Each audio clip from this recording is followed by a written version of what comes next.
All right, everybody, welcome back. I hope you've had a good break. All of those of you who are listening in on the live stream, I'm sorry we've had a little bit of a delay, but we're ready to get going now. So what we'll be talking about for the rest of the morning is how to use motivational interviewing and something that I'm calling turbo goal setting. If you're looking at your agenda, you may see a slightly different term. It says goal setting 2.0. They're the same thing. So if you're more of a techie person, we're about to do goal setting 2.0. If you like to think of yourself as living in a fast lane, turbocharged, then we're doing turbo goal setting, same thing. And we're learning how to do these to help your participants make healthy changes. So I wanted to start out. So I wanted to share with you some of the results. Have we got it? Yeah. From the 2013 Regional Training Survey. Again, thank you to all of you who took the time to participate and give us so many wonderful responses. So let's look at question number 6 from the survey, which is, in your opinion, how many of your participants leave the WIC appointment feeling motivated to attempt the goal or the goals that you set with them? And so we can see that between 1 in 4 and 1 in 5 of you can't hear? Okay, is this better? All right, thanks for letting me know. Okay, so what we're going to do now is we're going to look at the answer that all of you folks gave to the question. In your opinion, how many of your participants have the WIC appointment, leave the WIC appointment feeling motivated to attempt the goals you set with them? And you can see that about 1 in 4 to 1 in 5 of you indicated that you feel that leave the WIC appointment motivated to do the goal 75% of the time or more. So I just wanted to highlight that as a yay you. That is great. We can see here from the PowerPoint that a little over half of you feel that your participants are leaving the appointment motivated to do the goals, and about 45% of you half the time or more, and about 45% of you feel that it's half the time or less. So that's what we're going to be focusing on today, looking at how can we get our participants to leave the appointment a little more motivated. And I seem to have forgotten here that I also need to advance the slides. So I want to share one comment in particular that one of you made, and this was in one of the comment section where you could add or write whatever you wanted, and we had so many responses to that. We had, I think, for one question we had over 100 written in responses. For another we had over 40. So you guys did an amazing job in thinking about these questions and answering them. So I wanted to share this comment with you. Participants always have a hard time choosing goals. They often say, I don't know, or are not willing to think of something that needs to be worked on. I often give them options, and they choose one of my options. So I think this really sets the stage, doesn't it, for what we're going to be looking at now. Because it can be just like pulling teeth to help our participants identify a goal and to work on a goal.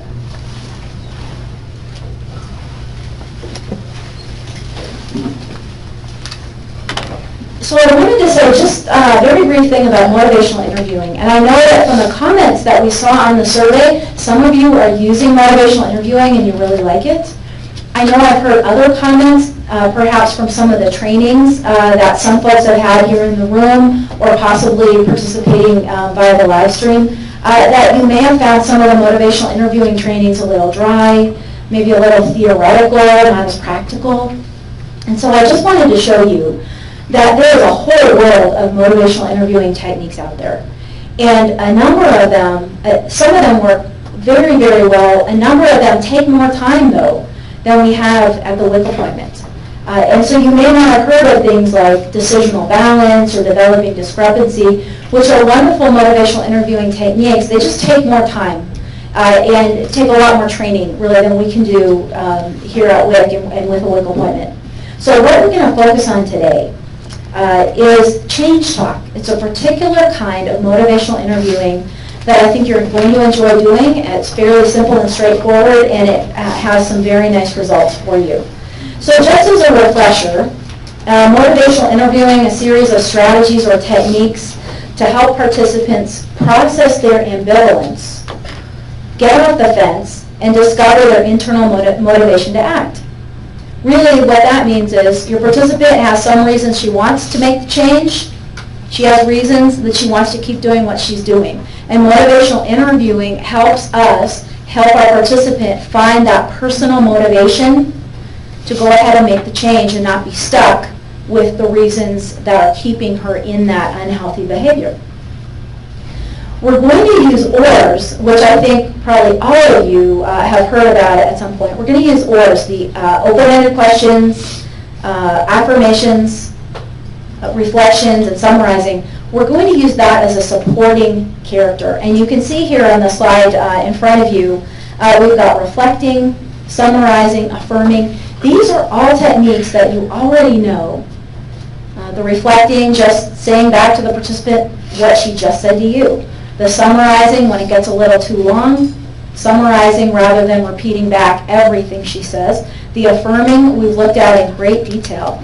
All of these things are there to slow down the conversation, to give mom a moment to really hear what she just said, and to have a feeling about it, as we were talking about with appreciative inquiry. So the good news is that all that work you've done learning about ORS is going to pay off, because we can use it as a supporting character to our change talk, which is the focus of our conversation right now. So as soon as you get to see the slide, we'll be focusing on the right-hand side. And just to summarize, we know motivation is so important. How are we going to help our participants feel more motivated? We're going to help them talk about the change they want to make. And we're going to look at that in just a moment. How are we going to do that? In the office, you're going to notice that they're more committed to making a change. And they're going to leave the office more likely to do the behavior. There are studies that show that that is the case. The important thing to notice, though, is that the change happens when your participant talks about the change. And I know, again, we all want to help, and our participant is not saying much, and we want to jump in there, and we want to talk about the change we want her to make, right? And we do that a lot. We don't have a lot of time in the WIC appointment. That will not help your participant. What will help your participant is helping her to talk about the change that she wants to make. So what does change talk sound like? What does change talk sound like? You may hear mom say something like, I'm not going to buy pop at the store anymore. We're looking at the right-hand side, the blue side now. Mom may say, I'm not going to buy pop at the store anymore. I just can't fit in my clothes anymore. This is ridiculous. Or you might hear mom say, we're going to start having a vegetable at dinner every night. I know vegetables are so important for the health of my family. We're going to start doing that. So change talk is very simply just having mom talk about a healthy change. So when do we use change talk? We talked about appreciative inquiry working almost everywhere, right? Anytime your mom is distracted, she's not engaged, you can go ahead and do that. We can do that. We also know that it's great as the warm-up band, as it were, the warm-up act before nutrition education. Change talk is best in a particular situation, and that is right when we're doing the goal setting. So change talk we want to use when we're doing goal setting. We know what it is now. It's helping mom or dad talk about the change they want to make, and the pause is still important. That awkward, unpleasant, I just can't not say anything, 5 seconds, important. So now we're going to take a little time and look at the left hand, of the slide, and we're going to look at 2 ways that you can help your participants start to talk about change. We're going to talk about the bottom one first, which is the scale. So how does this go? Your participant has just said, for example, you know, I need to stop drinking pop. And so then you might say, okay, on a scale of 1 to 10, with 10 being the most, how much do you want to stop drinking pop? And I know it sounds kind of long, But you'd be surprised, your WIC participants, they'll get the scale, and it's kind of fun to rate yourself. So this actually works pretty well. And let's say mom said, you know, I'm about a 4. And you might think that, well, the number she says matters, right, that it's important. We all know an 8 would be better, right? An 8 is higher, it means she's more motivated. A 4, she doesn't sound very motivated. But the reality is the number doesn't matter for our purposes. What matters is what you say next. What you need to say next is, why did you pick a 4 and not a lower number? Why did you pick a 4 and not a 2 or a 3? That's the important piece, because when you do that, when you say, why did you pick a lower number, mom starts to talk about all the reasons she wants to make the change, right? Oh, because I'm starting to look like the Goodyear blimp, and you know, I'm getting these comments, and after I drink a couple pops, I feel kind of bad. I need to go lie down. So that's what mom says when you ask her, a 4, why didn't you pick a 2 or a 3? What happens if you make a mistake and you go the other way, and you say to mom, a 4, why didn't you pick a 7 or an 8? Because we know a higher number is better. If you do that, what is mom going to start to say? She's going to start to say, it's not that bad. Right. Well, you know, it's not that bad. I've got a couple cases in the basement. My friends stopped by, they want to have a pot. She's going to start to give all the reasons not to make the change. And that's not what you want her to do. We're not here to help her keep drinking pot, are we? We're here to help her make the healthy change. Now, I want to say something about the situation that may happen when mom says to you, I'm a 0 or I'm a 1. What do you do then? How can you ask about a lower number if she says a 0 or a 1? So the first thing you do is you make sure she understands the scale. Right? You may say, okay, so that means that you have absolutely no interest ever in stopping drinking pot. And she says, no, I'm really motivated. I really want to. She just got the scale wrong, right? She went the opposite way. So make sure she understands the scale. But if she does, and she really is a 0 or a 1, that's your cue to say, you know, it sounds like you're not really that motivated to make this change right now. Is there another change that you feel like you'd rather be looking at or you'd rather make? Right? So if your mom says a 0 or a 1 and she understood the scale and she really has no motivation to make the change, then there's nowhere to go. It's time to switch and see if you can find a different goal. Let's look at the second way you can encourage your moms to talk about change when you're goal setting. And that is, you can say to mom, why might you want to stop drinking pop? And the words here are pretty important. I'm going to ask you to try this out using these exact words. Okay? The might is so critical. Just imagine something that you're kind of on the fence about yourself, that you know you should stop doing or you should start doing, but it's hard to change, isn't it? So you're on the fence. Imagine someone walked up to you and said, so why do you want to stop watching so much TV in the evening? You might see those defenses go right up. You might feel like, oh my gosh, I haven't decided. She's saying, why do I want to do this? I don't even know if I do. Actually, I don't. I don't think I will.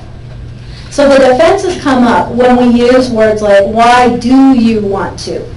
So it's really important to use that might. The might leaves the door open. There's no pressure. Mom might do it. She might not do it. She's willing to consider doing it, right? So why might you want to stop drinking the pop?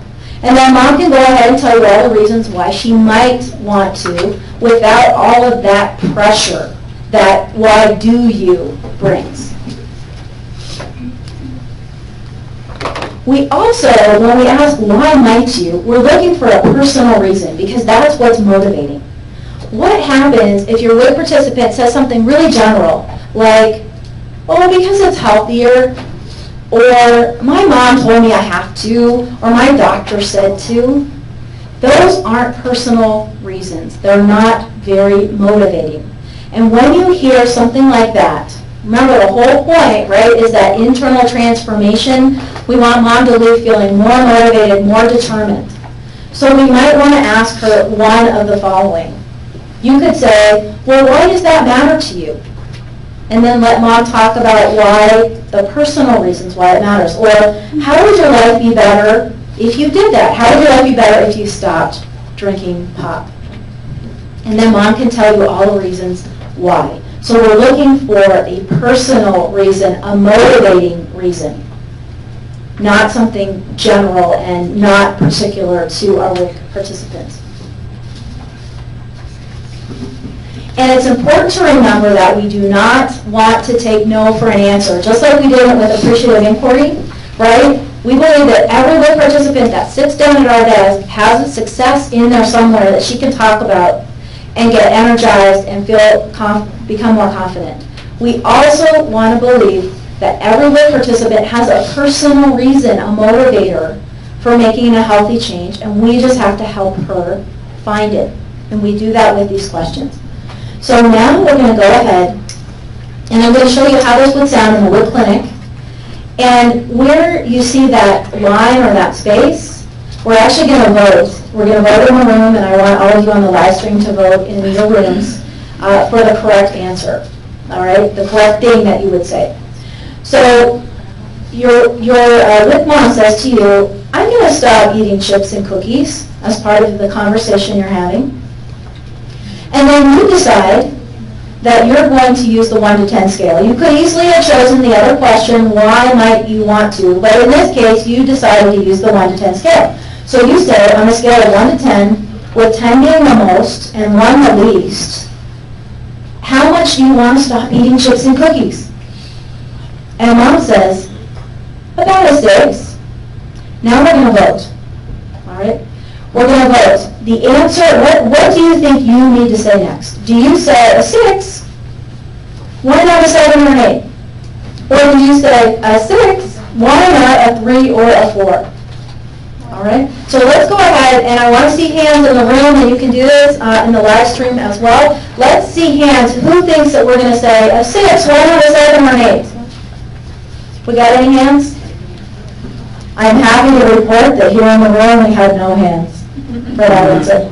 So the correct answer is, of course, or the next thing you want to say to mom is, a 6, why not a 3 or a 4? Or why not a 4 or a 5? All right, whatever you want to say, but lower number. And then your WIC mom goes ahead and she starts to talk about all the reasons she wants to make the change, because you were smart enough and remembered to ask about a lower number. I don't want to be that big. It's going to be so hard to lose the weight. It's going to be so hard to lose the weight after the baby's born. And mom starts talking about all the reasons to make the change. So what is she doing? You're there. You're her witness, right? You're listening. You ask the question to get her to focus on this. But she's the one who's convincing herself by talking about the reasons to change. She's the one who convinces herself to make the change. Okay, great. So now we're going to go ahead and shift gears just a little bit. You're at the goal-setting part of the WIC appointment. You've been working hard, right? You might have done 2 minutes of fame, right, and been a success detective and helped your WIC participant be more present, right, be more engaged, feel more confident, and you have set a really good goal. Or maybe you went ahead and mom didn't sound so confident about her goal, so you went ahead and you asked one of those 2 questions, right, and got her more determined, more confident. So you've done some work here, and you want to make sure that mom has every chance of being successful with the goal. And that's when we get to turbo goal setting, or goal setting 2.0 if you're looking at your agenda. And really, all that means is imagining that the WIC appointment does not end when the goal is set. I know we set the goal, might have been a little work to get there, we're all relieved, right? We got there, we've got a goal, the WIC appointment's over. It's not. I want you to imagine that the WIC appointment extends all the way to the front door of your WIC participant's home when she opens that door and she needs to start implementing that goal you set. All right, so imagine a WIC appointment. If you could be a fly on the wall, right? and you go all the way home with her. When she opens her front door, she's got to implement that goal. So what can you do in 30 seconds? Because I know we don't have a lot of time, right? What can you do in 30 seconds to help her be much more successful with her goal?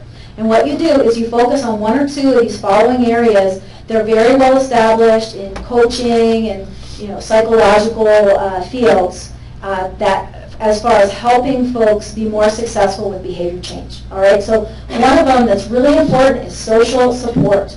That is so important. This is one of the key things. So you can ask mom, is there anyone that will help her remember to do the goal? Maybe one of her older children can remind her, right? Is there anyone that will do it with her if she wants to walk more? Is there anyone in the family? Is there a neighbor? Is there a friend that will walk with her? She's much more likely to be successful with her goal if there's some social support.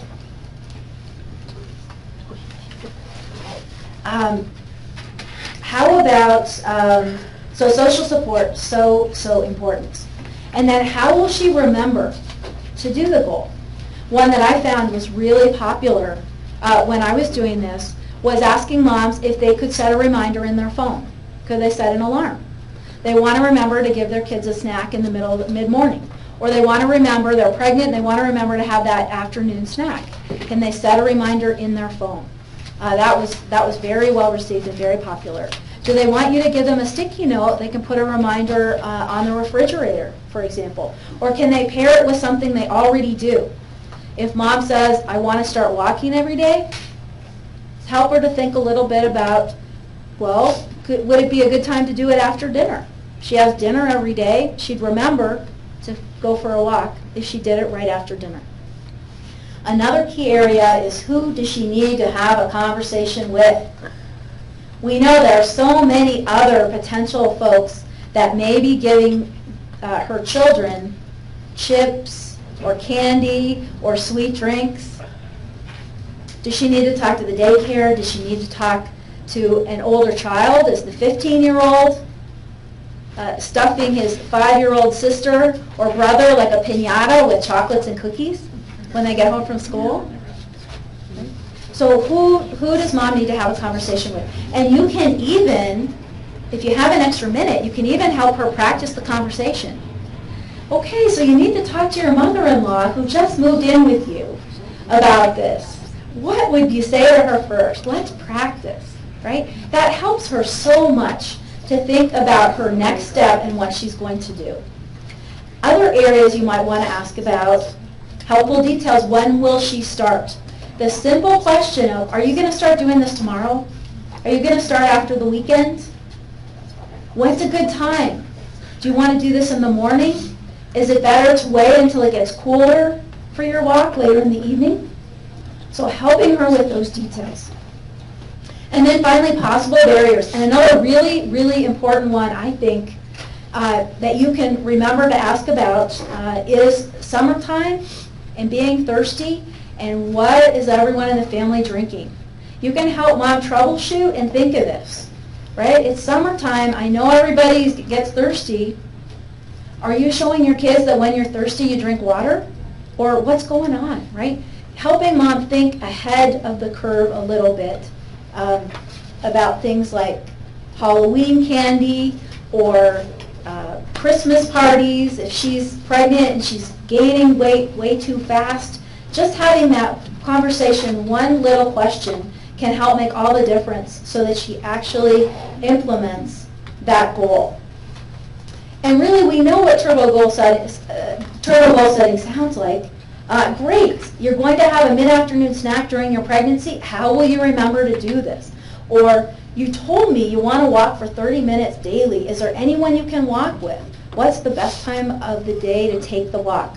30 seconds, and mom is much more prepared. You're setting her up for success in doing that.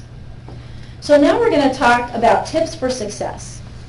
And I don't want to think that when I go home today that this conversation is over, just as I don't want you to think that when you set your goal with your participant, your WIC appointment is over. I want to help you think through how can you use this stuff when you go back to your desk, just like you want to help your WIC participant be more successful when she takes her bowl home with her.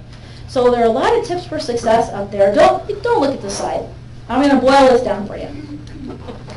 So the most important thing when you think about being successful with implementing appreciative inquiry, the change talk that we talked about, the extra 30 seconds to do the turbo goal setting. The really key thing here is that right now you know about it and you have a lot of detail about how to do it.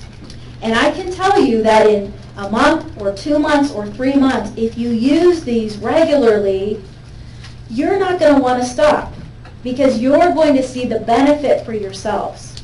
You're going to see how much better the appointment goes, how there's more positive feeling, how your WIC participants who weren't leaving smiling before are now leaving the appointment smiling. But we've got this tricky bit in the middle, which is between now when you hear about it and a couple months from now when you're using it all the time and you're feeling the benefit for yourself, where you need to practice it. And the first few times, the first few weeks you practice it, you're not going to feel that benefit, right? It's going to be new, it's going to be a little awkward. You're not immediately going to be feeling all of the great stuff that you will 2 months from now if you do this. So what I want to encourage you to do is to use these clever little items that you've got here in your packets. And what these are, I've been wanting to talk about this all morning, by the way.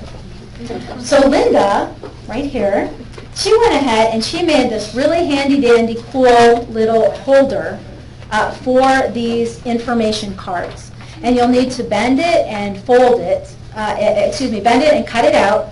And then you can use it just like this. And I know those of you that are on the live stream probably can't see me do this, but I'm actually putting one of these cards on the holder there.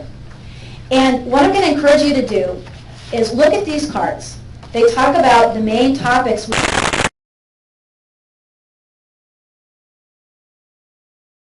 Never go back to the old way. You can support each other during this time by talking about this. And I'm going to mention for supervisors and for clinic managers, again, this is a great little flag for you. When you see some of your staff with this on their desk, you know you can check in at a one-on-one or later in the day. Just ask them, how did it go? What were you using? What kind of response did you get? Adults learn and process information by talking about it. So talk about it with each other. And supervisors and clinic managers, talk about it with your staff. See if you can work a few minutes in at a huddle or a staff meeting to bring this up and see how things are going.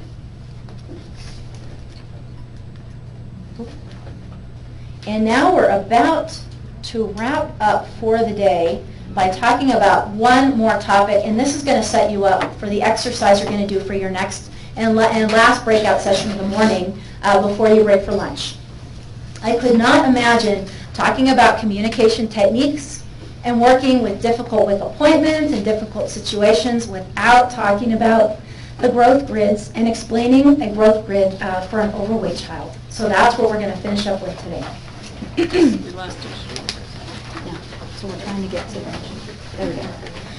So the technique I'm going to show you today is taking off the expert hats when you talk about growth grids. Why would we want to talk about taking off the expert hats? We know that a lot of our moms have had some experience in the past, very likely related to weight, right? Maybe their weight, maybe an older child's weight, maybe the younger WIC child's weight. But most of our WIC moms have had some kind of issue or difficulty when they were talking to an expert and they felt like they weren't heard, they felt judged, they felt criticized, they felt like the expert knew it all and wasn't explaining very well to them, right? So we want to do everything we can to not trigger that hot button, right, that expert button when we're explaining the growth grid to mom. And as an aside, I want to mention that, of course, we want you to be experts. We want you to know a lot about nutrition and health and breastfeeding. But for our purposes now, we don't want mom to get that sense of expert because that can cause the walls to go up, right, the defenses to go up, and then mom isn't there anymore with you in the appointment She's wanting to get out because she feels uncomfortable or upset. So I'm going to suggest a couple of kind of unusual things, but I want you to bear with me and to consider trying these out when you're working with your WIC participants. And I'll remind you again that I have used these quite a bit working at WIC last year, and it went really well. So this isn't something that I'm suggesting it should work, right? It actually, I've used it at WIC quite a bit, and it has worked. But it is a little different, so I wanted to prepare you for that.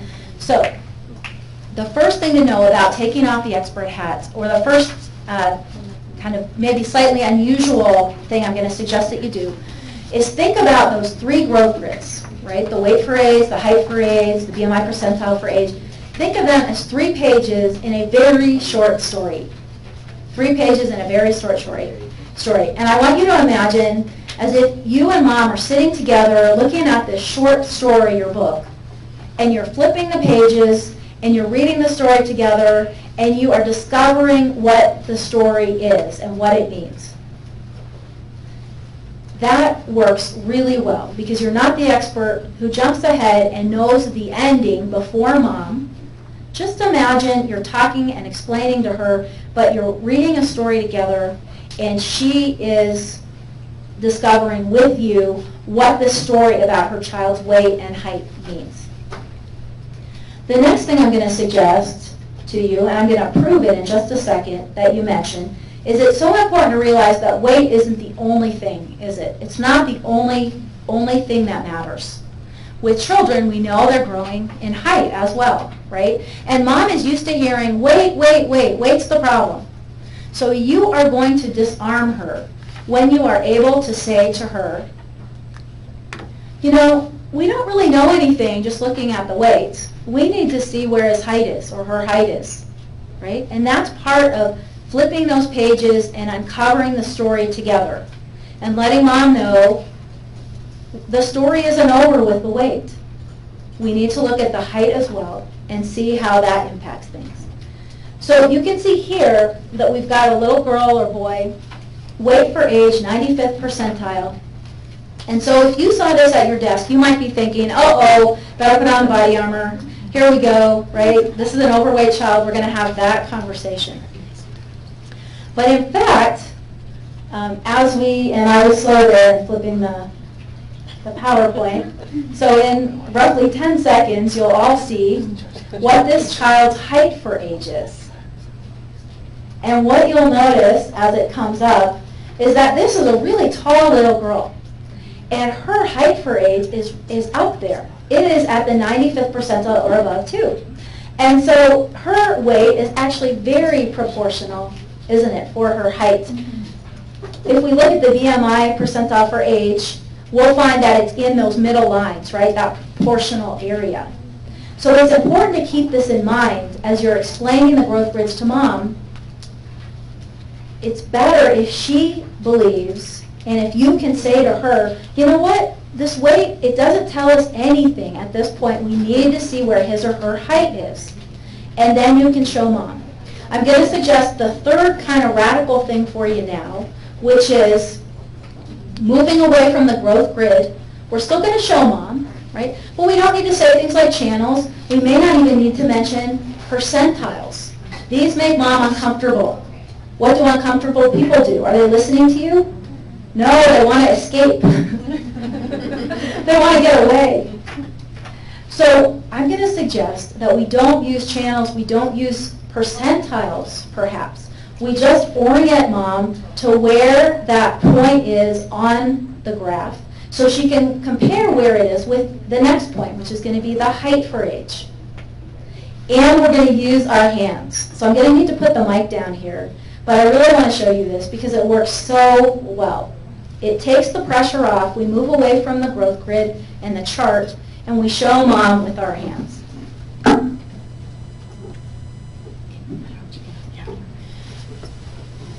So you can show Mom, okay, so Jonathan's weight right now is up here, and his height is down here.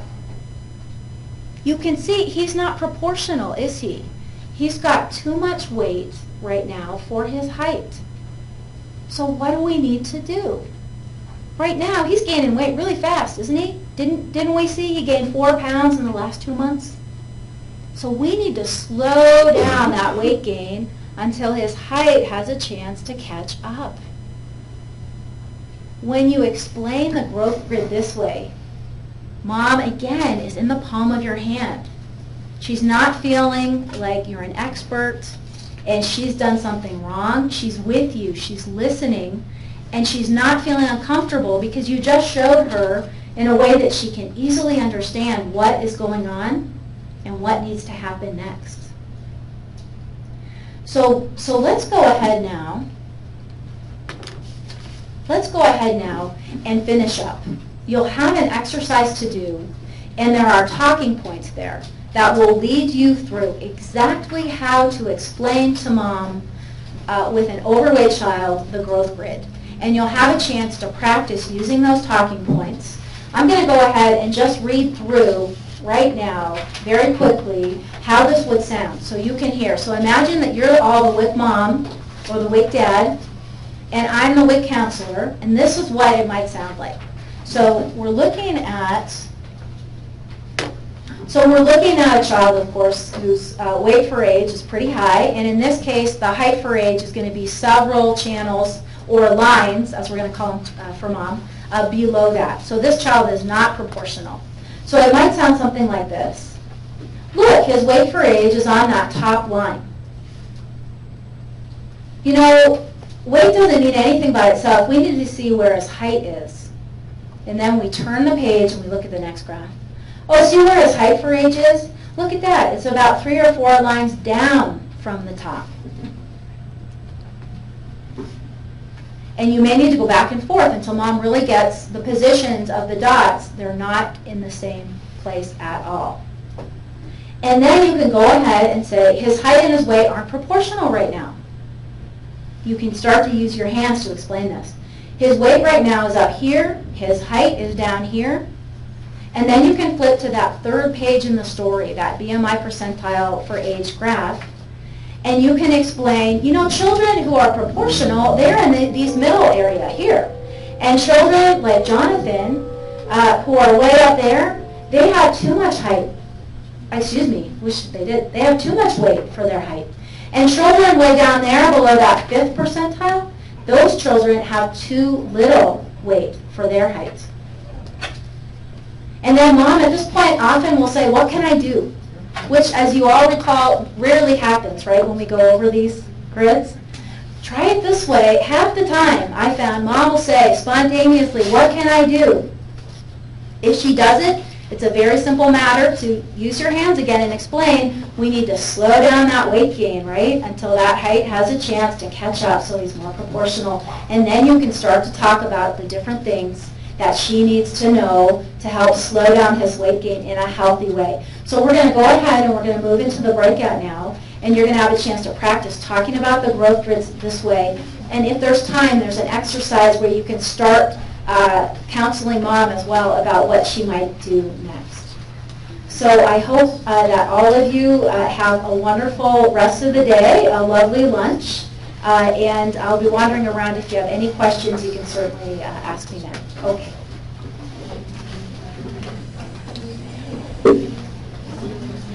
Okay, we're going to start into the next breakout session. So I want you to get out a piece of paper that said Guide for Talking Mom Through the Growth Grid, Overweight Child. So go ahead and read through those. There's little check marks and bullet points there. So look at the guide. And then pair up with somebody. It could be the same person that you're paired up with before. And one person be the WIC staff member, and the other person be the WIC participant, and kind of go through the charts that are on there, the weight for age, the height for age, and then the BMI, talking using those guide points on there. So then you can switch, and the other person can be the participant, the other person can be the staff member. So how about a little bit of 10 minutes to do this?